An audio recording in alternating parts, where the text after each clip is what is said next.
কৌরবরা সেদিনই ধ্বংস হয়ে যেত যদি না মহারাজ ধৃতরাষ্ট্র দ্রৌপদীর কোধকে শান্ত করে তিনটি বর প্রার্থনা না করতে বলতো। আমরা সকলে দ্রৌপদীর বস্ত্রহরণের কথা জানি।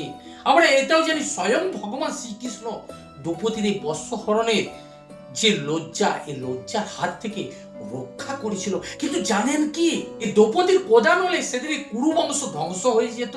দ্রৌপদীর বস্ত্রহরণের চেষ্টা যে ব্যর্থ হয়েছিল, এরপরে দ্রৌপদী এতটাই ক্রোধান্বিত হয়েছিল যে সেদিন কুরু রাজসভাতে যে পুরুষরা উপস্থিত ছিল সকলে নির্বস্ত্র হয়ে পড়েছিল।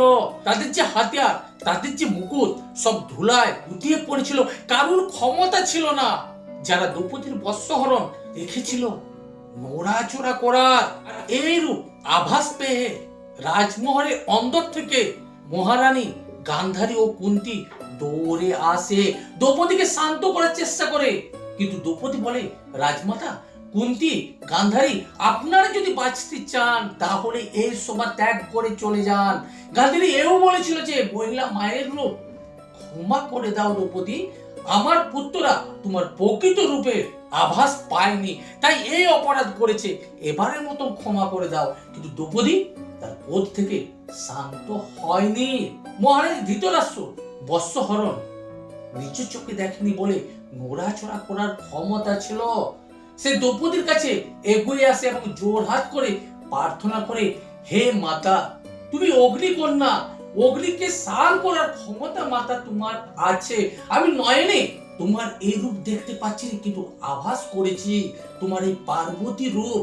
তাই মা, তুমি আমার পুত্রদের এবং এই কৌরব বংশকে রক্ষা করো, কুরু রাজবংশকে এত তাড়াতাড়ি ধ্বংস করে দাও না। আমি বিনিময়ে তোমাকে তিনটি বর দেওয়ার প্রার্থনা করছি।